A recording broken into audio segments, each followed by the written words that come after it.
नमस्कार दोस्तों, 27 नवंबर 2025 जर्मनी के एक बड़े यूट्यूबर ध्रुव राठी का एक वीडियो वायरल होता है जिसमें उन्होंने बिहार चुनाव में बड़े पैमाने पर हो रही धांधली के 6 सबूत दिए हैं और कंक्लूजन में कहा है देश के इतिहास की अभी तक की सबसे अनफेयर इलेक्शंस। आज हम इस वीडियो में उनके 6 सबूतों को एग्जामिन करेंगे और देखेंगे कि उनके दावों में कितनी सच्चाई है, कौन से फैक्ट्स हैं जो उन्होंने छोड़ दिए हैं और कौन से कॉन्टेक्स्ट को गलत तरीके से प्रेजेंट किया गया है।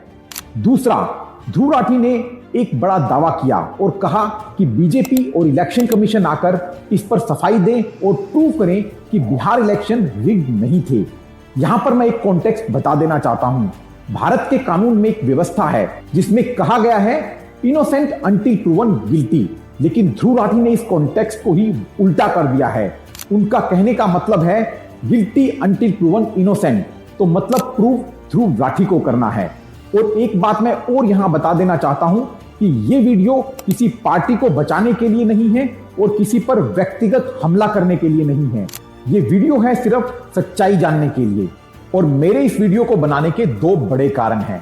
पहला कारण, जब कोई बड़ा इन्फ्लुएंसर आकर यह कहता है कि सरकारें चोर हैं, इलेक्शन कमीशन लिखा हुआ है और सुप्रीम कोर्ट अपना काम नहीं कर रहा है, तो भारत की यंग जनरेशन फ्रस्ट्रेशन में चली जाती है और उन्हें लगता है कि देश में अगर कुछ हो ही नहीं रहा है तो वो अपना वोट भी क्यों डालें। और शायद यही कारण है कि भारत में यंग जनरेशन का पार्टिसिपेशन वोटिंग में कम होता जा रहा है और ये बहुत खतरनाक ट्रेंड है। और कुछ इसी तरह का ट्रेंड और माहौल नेपाल में भी बनाया गया, जहां पर यंग जनरेशन के मन में फ्रस्ट्रेशन डाली गई और पॉलिटिकल बेनिफिट्स के लिए सरकारें बदली गई।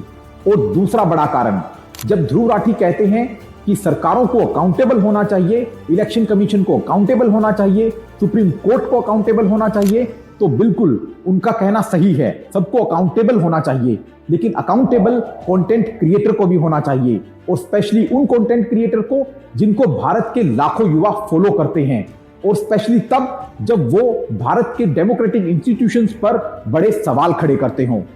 तो आइए शुरू करते हैं। और इससे पहले अगर आपने हमारे YouTube channel icons of the earth को सब्सक्राइब नहीं किया है तो अभी सब्सक्राइब कर लें और बेल आइकन को दबाएं ताकि आपको इस तरह के वीडियोस के नोटिफिकेशन सबसे पहले मिलते रहें।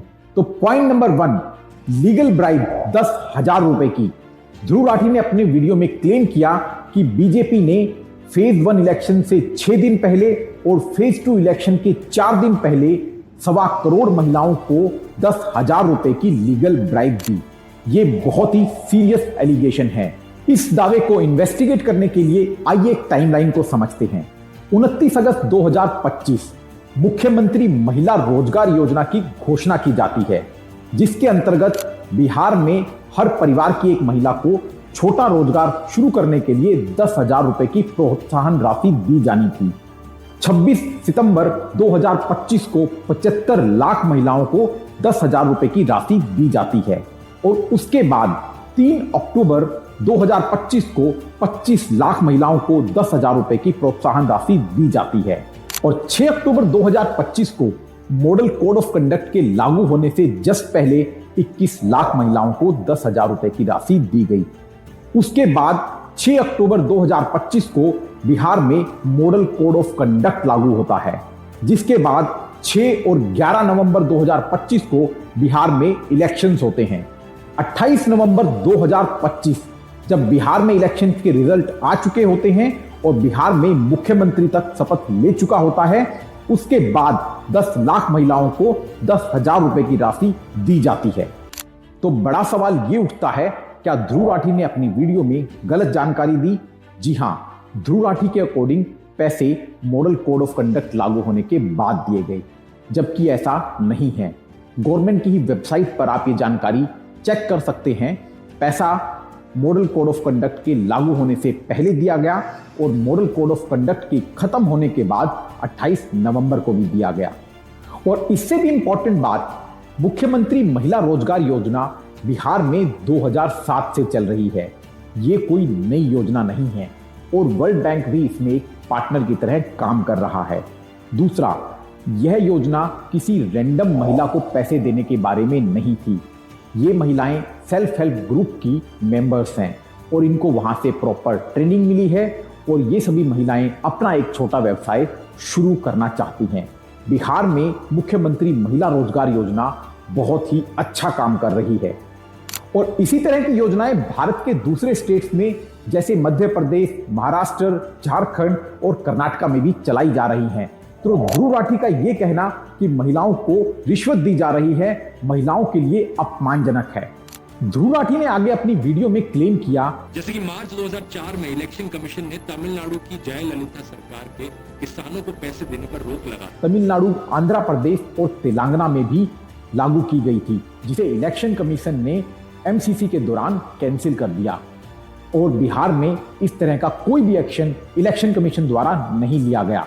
लेकिन इस बिहार की इलेक्शन में इलेक्शन कमीशन ने मानो खुली छूट दे दी एनडीए सरकार। लेकिन शायद ध्रुव राठी तेलंगाना, तमिलनाडु जैसे स्टेट्स और बिहार के केस में फर्क बताना ही भूल गए। आइए तेलंगाना के केस को डिटेल में समझते हैं।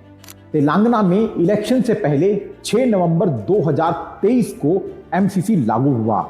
30 नवंबर 2023 को इलेक्शंस होने थे।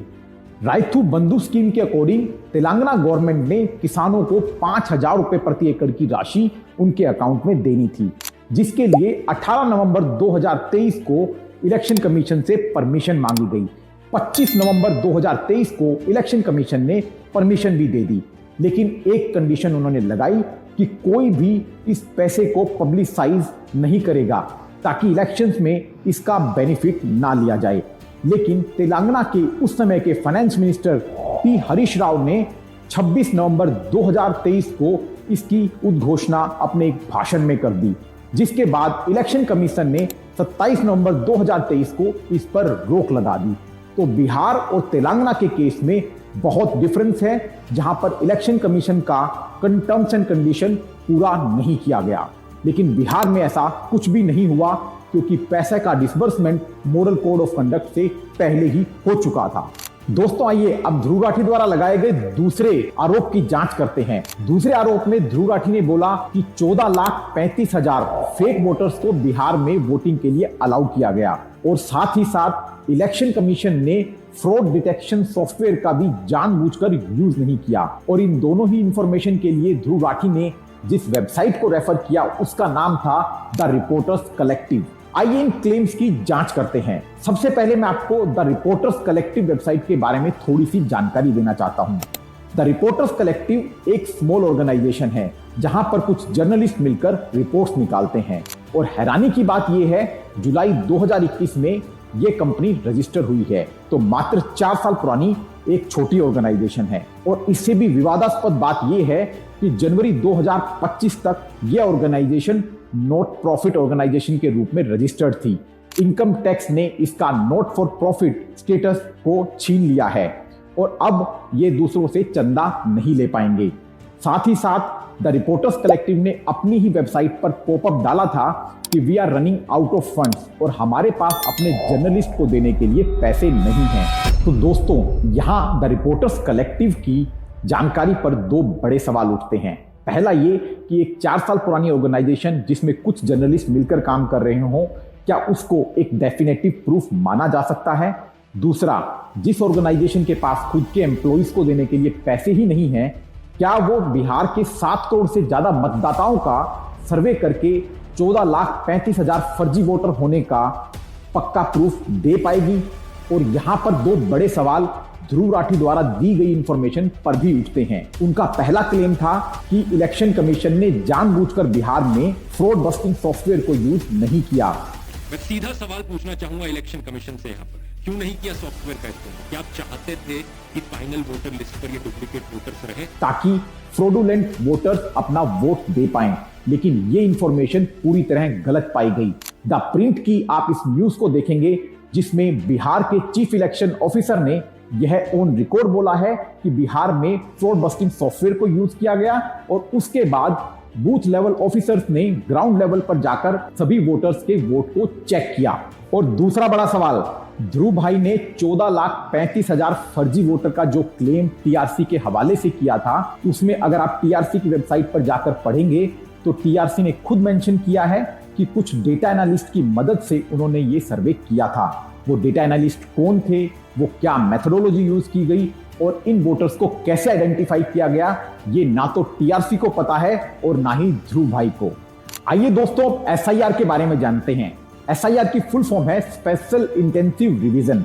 बिहार में कॉन्स्टिट्यूशन के एक्ट 324 और रिप्रेजेंटेशन ऑफ पीपल एक्ट 1950 के कंप्लाई करके स्पेशल इंटेंसिव रिवीजन किया गया और इसकी जरूरत इसलिए पड़ी क्योंकि लास्ट एसआईआर बिहार में 2003 में हुआ था, मतलब 22 साल पहले। तो जून 2025 में जो एसआईआर किया गया वो इसलिए किया गया क्योंकि 2014-15 तक बिहार में पॉपुलेशन से ज्यादा वोटर हो चुके थे, क्योंकि मृत वोटर्स को डिलीट नहीं किया गया था। और बिहार में जो एसआईआर हुई उसमें कुल 65 लाख वोटर्स के नाम डिलीट किए गए। इनमें से कुछ मृत वोटर थे, कुछ ऐसे वोटर थे जो दूसरे स्टेट्स में माइग्रेट हो चुके थे और कुछ ऐसे वोटर थे जिनके नाम की डुप्लीकेट एंट्रीज थी। तो जो भी एसआईआर हुआ वो सुप्रीम कोर्ट की निगरानी में हुआ। आधार कार्ड को मैंडेटरी डॉक्यूमेंट बनाया गया था और 30 दिन का क्लेम पीरियड भी दिया गया था, ताकि 30 दिन में अगर किसी वोटर का नाम डिलीट हो जाता है तो वो आकर क्लेम कर सकता है। लेकिन कोई भी मास प्रोटेस्ट नहीं हुई, मास कंप्लेंट नहीं हुई, कोई भी मास लेवल पर वोटर्स आए नहीं जिनका नाम डिलीट कर दिया गया हो। और यहां तक कि सुप्रीम कोर्ट के जज बागची ने कहा कि मृत वोटर्स को डुप्लीकेट या सस्पिशियस वोटर बोलना अपने आप में एक गलत धारणा है। तो दोस्तों ध्रुव भाई द्वारा दिए गए तीनों लॉजिक, एसआईआर, 14.35 लाख फर्जी वोटर और सॉफ्टवेयर का यूज ना होना, तीनों के तीनों इस रिपोर्ट में गलत पाए गए हैं। और जो रिपोर्ट हमने प्रेजेंट की है वो गवर्नमेंट के डेटा के साथ कंप्लाई करती है। तो दोस्तों ध्रुव राठी द्वारा लगाए गए तीसरे आरोप की जांच करते हैं। ध्रुव राठी ने कहा था और यहाँ तो हरियाणा से बिहार तक लोगों को स्पेशल ट्रेन में ले जाया ताकि वो बीजेपी के पक्ष में वोट डाल सकें और पार्टी को जिता सकें। लेकिन शायद ध्रुव राठी ये दावा करते समय इसका भी सोर्स देना भूल गए, क्योंकि उन्होंने इस दावे में वीडियो दिखाया कपिल सिब्बल का, जो कि एक कांग्रेस के लीडर हैं और उनका कॉन्फ्लिक्ट ऑफ इंटरेस्ट बनता है। और कपिल सिब्बल ने भी अपने भाषण में ये कहा कि ये स्पेशल ट्रेन क्यों चलाई गई थी, और कपिल सिब्बल ने भी कहीं भी फर्जी वोटों का जिक्र नहीं किया। उन्होंने सिर्फ सरकार से सवाल पूछा कि स्पेशल ट्रेन किस लिए चलाई गई थी। और इसी क्लेम में उन्होंने रिप्रेजेंटेशन ऑफ पीपल एक्ट 1951 का भी हवाला दिया, जहां पर अगर कोई कैंडिडेट या उसका एजेंट किसी वोटर के लिए ट्रेन या किसी और व्हीकल का अरेंजमेंट करता है अपने पैसों पर, तो वो इलीगल माना जाएगा। उनका क्लेम बिल्कुल सही था, ये रिप्रेजेंटेशन ऑफ पीपल एक्ट में दिया गया है। लेकिन इस पूरे क्लेम में कहीं भी ध्रुव राठी ये साबित नहीं कर पाए कि बीजेपी ने पैसा दिया या बीजेपी ने ये फर्जी वोटर्स अरेंज किए। तो आइए मैं इसका भी जवाब दे देता हूं। बिहार के कुल 75 लाख लोग बिहार से बाहर दूसरे स्टेट्स में रहते हैं, जहां पर वो अपनी आजीविका कमाने के लिए काम करते हैं और त्योहारों, छुट्टियों और चुनावों के समय ये वापस बिहार लौटते हैं, जिसके कारण ट्रेनों में बहुत भीड़ हो जाती है और इंडियन रेलवेज को स्पेशल ट्रेन का अरेंजमेंट करना पड़ता है। और ये अरेंजमेंट बहुत नॉर्मल प्रक्रिया है और ये त्योहारों के समय, छुट्टियों के समय और चुनावों के समय किया जाता है। और कपिल सिब्बल के इस सवाल का दूसरा जवाब ये है कि सिर्फ हरियाणा से ही नहीं बल्कि दिल्ली से भी 37 ट्रेन फेज 2 इलेक्शन के समय चलाई गई थी, जिस पर शायद कपिल सिब्बल ने कोई भी सवाल नहीं किया। और जो ट्रेन हरियाणा से चलाई गई वो मेनली पानीपत और करनाल स्टेशन से चलाई गई थी। उसका रीजन ये है, पानीपत में ही सिर्फ 3.5 लाख लोग बिहार से आकर काम करते हैं और उन्हें चुनाव के समय वापस जाने के लिए इन स्पेशल ट्रेन की जरूरत पड़ती है। तो इस मुद्दे को भी हमने पूरी तरह इन्वेस्टिगेट किया और ध्रुव राठी के क्लेम झूठे पाए गए, क्योंकि ना तो उन्होंने किसी स्पेसिफिक ट्रेन का जिक्र किया, ना किसी पेमेंट स्लिप को दिखाया, ना किसी पार्टी से हुई पेमेंट के बारे में बताया। उन्होंने कुछ लोगों की टेस्टिमनी जरूर दिखाई वीडियो में, जिसके ये कहा गया कि बीजेपी ने पैसा दिया है, लेकिन किस चीज का पैसा दिया है, वो वीडियो कब की है और किसी तरह के सोर्स को वेरीफाइड नहीं दिखाया गया। दोस्तों ध्रुव राठी ने चौथा आरोप जो अपनी वीडियो में लगाया वो था इलेक्शन की सीसीटीवी फुटेज को लेकर। उन्होंने इसमें 2 बड़े दावे किए, लेकिन इलेक्शन कमीशन सीधे तौर पर इस सीसीटीवी फुटेज को छुपाना चाहता है, क्योंकि इन्होंने इसका भी रूल बदल डाला। बीजेपी के साथ मिलकर 11 दिन के रिकॉर्ड टाइम में सीसीटीवी फुटेज का रूल ही चेंज कर दिया।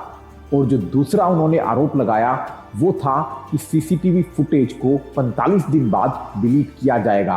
जो पहले 6 से 12 महीने के समय में डिलीट किया जाता था। सुनने में ये क्लेम बहुत ही गंभीर लग रहे हैं, लेकिन जब आप कॉन्टेक्स्ट और टाइमलाइन के साथ समझेंगे तो एक अलग ही पिक्चर आपको दिखाई देगी और समझ में आएगा कि किस तरह कॉन्टेक्स्ट को मैनिपुलेट किया गया। इलेक्शन कमीशन का यह दावा था कि सीसीटीवी फुटेज को रोकना इसलिए जरूरी है क्योंकि यह डेटा प्राइवेसी को ब्रीच कर सकता है, क्योंकि कोई भी आपकी फुटेज को देखकर यह पता लगा सकता है कि आपने किस पार्टी को वोट दिया है। तो आज तक जो वोट सीक्रेट रहता था वो कल को पब्लिक डोमेन में आ सकता है और ऑपोजिशन की पार्टी जीतने पर आपको हो सकता है टारगेट किया जाए। दूसरा रीजन इस अर्जेंसी का ये भी था क्योंकि ऑलरेडी हाई कोर्ट में काफी आरटीआई लगी हुई थी। अगर हाई कोर्ट के ऑर्डर के अनुसार ये फुटेज प्रोवाइड कर दी जाती तो हर आरटीआई में वापस से हाई कोर्ट के इस पर्टिकुलर ऑर्डर को मेंशन किया जाता और सभी आरटीआईज में सभी फुटेजेस को वापस से देना पड़ता। सीसीटीवी फुटेज को ना देने पर इलेक्शन कमीशन का एक बड़ा कंसर्न मिसयूज को लेकर भी है। 2013 के दिल्ली असेंबली इलेक्शंस में एक वीडियो को वायरल किया गया आम आदमी पार्टी के द्वारा, जहां पर ईवीएम टेम्परिंग का ब्लेम लगाया गया और कुछ वीडियोस को सेलेक्टिवली एडिट करके सोशल मीडिया पर वायरल कर दिया गया। लेकिन इन्वेस्टिगेशन होने पर ये वीडियोस पूरी तरह फेक पाई गई, लेकिन तब तक डेमोक्रेसी में लोगों का विश्वास टूट चुका था। तो इसी तरह के मिसयूज को रोकने के लिए इलेक्शन कमीशन ने सीसीटीवी फुटेज को पब्लिक डोमेन से बाहर किया है।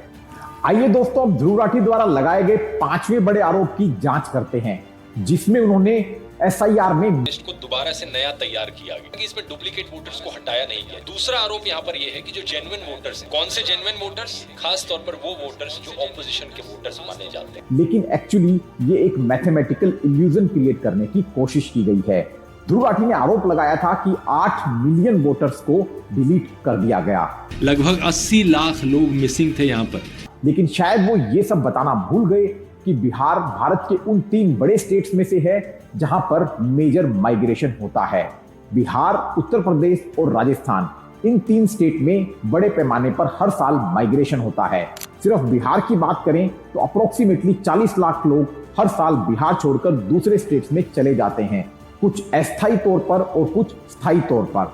तो जैसा कि मैंने पहले भी बताया था, एसआईआर का मेन पर्पज था डुप्लीकेट एंट्रीज को डिलीट करना, मृतक लोगों की संख्या को एलिजिबल वोटर काउंट से हटाना और स्थायी तौर पर बिहार से गए हुए लोगों को वोटर लिस्ट से हटाना।